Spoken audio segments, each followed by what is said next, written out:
अस्सलाम वालेकुम जी, कैसे हैं आप सब। उम्मीद है सब ठीक होंगे। आज का हमारा टॉपिक है स्टोमिक पेन। मैदे के अंदर जो दर्द होती है, बहुत सारे लोग आके कंप्लेन करते हैं मैदे के अंदर गर्मी हो गई है, मैदे के अंदर जो एसिडिटी बनती है उसकी वजूहात क्या है और उसके साथ ट्रीटमेंट के ऊपर इसके बात करेंगे। सबसे पहले अगर आप मेरे चैनल पर नए हैं तो चैनल को सब्सक्राइब कर लें, बेल के बटन को दबाएं ताकि आपको मेरी आने वाली हर वीडियो का नोटिफिकेशन मिल सके। तो चले चलते हैं टॉपिक की तरफ। स्टोमिक पेन, मैदे का दर्द क्यों होता है, इसकी वजूहात के ऊपर बात करेंगे कि क्या ऐसी वजह हैं जिनकी वजह से हमें मैदे के अंदर दर्द होता है। बहुत सारे लोग आके कंप्लेन करते हैं कि मैदे के अंदर गर्मी हो गई है। तो मैं आपको एक चीज़ क्लियर कर दूं कि मेडिकल के अंदर ये कॉन्सेप्ट नहीं होता कि चीज़ें गर्म हैं या चीज़ें ठंडी हैं। तो ये ठंडा गर्म वाला कॉन्सेप्ट नहीं होता। होता क्या है कि जब आप ऐसी चीज़ें खा रहे होते हैं जो कि हीट को प्रोड्यूस करती हैं, उसकी वजह से आपकी एसिडिटी बढ़ जाती है। एसिडिटी जब बढ़ती है तो आप आके कंप्लेन करते हैं कि हमें मैदे के अंदर एक गर्मी महसूस हो रही है, मैदे के अंदर गर्मी लग रही है। तो चलो चलते हैं, ऐसी वजूहात क्या हैं जिनकी वजह से हमारा मैदा ख़राब हो जाता है। तो इसमें नंबर 1 पे आता है, अगर आप बहुत ज़्यादा स्पाइसी चीज़ें खा रहे हैं। स्पाइसी चीज़ें खाने की वजह से आपका मैदा जो है वो ख़राब हो जाता है। इसी तरह आप अगर मिर्ची वाली चीज़ें बहुत ज़्यादा खा रहे होते हैं तो मिर्ची की ज़्यादा खाने की वजह से आपकी एसिडिटी ज़्यादा बनती है और आपका मैदा आहिस्ता आहिस्ता ख़राब होना शुरू हो जाता है। या फिर कुछ लोगों को अचार खाने की बहुत ज़्यादा आदत होती है, तो अचार जो है वो जिस ऑयल के अंदर बना होता है उस ऑयल की वजह से आपका जो मैदा होता है वो आहिस्ता आहिस्ता ख़राब होना शुरू हो जाता है। और आप देखते हैं कि आपकी ज़ुबान के ऊपर आपको एक तुर्स सा, एक एसिड की टाइप का एक आपको जायका फ़ील होता है जब आप डकार लेते हैं, या फिर आप जो है आपको कभी भी आपके ज़ुबान पे ऐसा जायका महसूस होता है और आपकी डकार से आते हैं आपको ऐसे। इसके अलावा क्या होता है, सिट्रस फूड, जितने भी खट्टी चीज़ें हैं अगर आप ये ले रहे हैं तो इसकी वजह से भी आपको स्टोमिक पेन हो सकता है। यानी जैसे लेमू है, इसके अंदर सिट्रिक एसिड होता है। तो वैसे भी जिन लोगों को एसिडिटी का प्रॉब्लम है, मैदे के रिलेटेड कोई प्रॉब्लम है, उन लोगों को ऐसे खाना, ऐसी चीज़ें नहीं इस्तेमाल करनी चाहिए जिनमें जिस तरह की खट्टी चीज़ें हों। जैसे लेमन है, उनको इस्तेमाल नहीं करना चाहिए क्योंकि इसमें सिट्रिक एसिड होता है। इसी तरह माल्टे होते हैं, उनमें भी जो है आपको वो भी इस्तेमाल, जितनी खट्टी चीज़ें हैं वो आपको इस्तेमाल नहीं करनी चाहिए।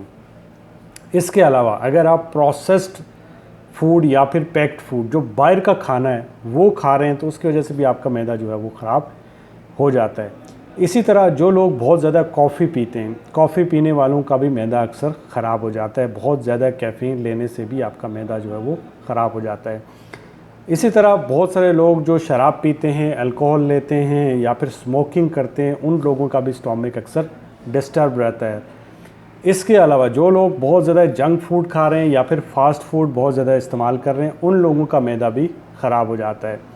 ये तो बेसिक्स हैं कि जो आपका मैदा जो है जिन चीज़ों से ख़राब होता है। अब अगर मैदे के अंदर अल्सर हो जाता है आपको, या फिर आपको एच पाइलरी हो जाता है, एच पाइलरी होता है तो उसके बाद फिर आपको जो है वो मैदे के अंदर जो है अल्सर हो जाता है, तो उसको कैसे ट्रीट किया जाए। आपके अंदर जो है या फिर छोटी आंत के अंदर अगर कोई इन्फेक्शन हो जाता है तो उसको ट्रीट करने के लिए वो एक फिर अलग चैप्टर है, इसके ऊपर इंशाल्लाह फिर कभी बात करेंगे। एच पाइलरी क्या है, हेलिकोबैक्टीरिया, जो कि एक बैक्टीरिया जो आपकी एसिड के अंदर ही, मैदे के अंदर ही वो सर्वाइव कर लेता है।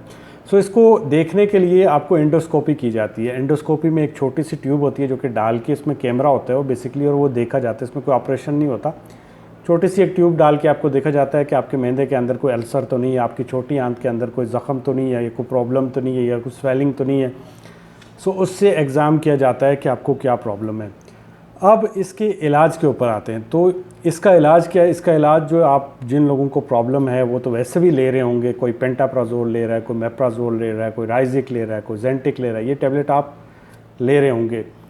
अगर मैं इसको छोटी सी एक लाइन में आपको समझाऊं तो जब हमारे मैदे के अंदर एसिड रिफ्लेक्शन बढ़ जाता है तो हमें मैदे का दर्द हो जाता है, और इसको कम करने के लिए हमें पेंटाप्राजोल, मेप्राजोल, राइजिक, ये सब टैबलेट्स जो हैं वो दी जाती है। अगर ये टैबलेट से ठीक हो जाए तो ठीक, वेल एंड गुड, नहीं तो फिर आपको राइजिक वगैरह इंजेक्शन भी इसके दिए जाते हैं। तो अब इसका इलाज, जिन लोगों को ऐसी प्रॉब्लम है उन लोगों को मेडिसिन तो वो ले ही रहे होंगे, तो उनको क्या करना चाहिए। नंबर 1, उनको पानी की इंटेक को ज़्यादा करना चाहिए। पानी आपकी एसिड रिफ्लेक्शन को कम करता है जिससे आपकी स्टोमिक पेन ठीक हो जाता है। सो पानी जितना मर्ज़ी ज़्यादा पिएं। इसके अलावा दूर नंबर पे आती है कोकोनट वाटर, नारियल का पानी बहुत ज़बरदस्त होता है। जिन लोगों को मैदे का प्रॉब्लम है उनको ज़रूर लेना चाहिए। इसके अलावा नंबर 3 पे आता है दही।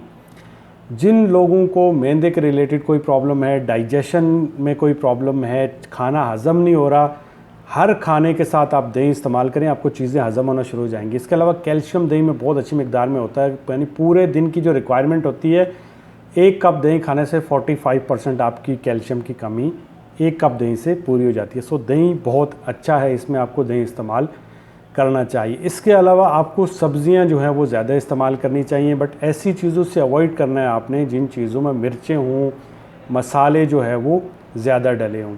इसके अलावा अगर आपको मैदे के अंदर प्रॉब्लम है तो आपको कहवा लेना चाहिए दिन में 2 दफ़ा, जिसमें आपने जो है वो नीम के पत्ते और साथ में अजवाइन आपने इसको उबाल के लेना है।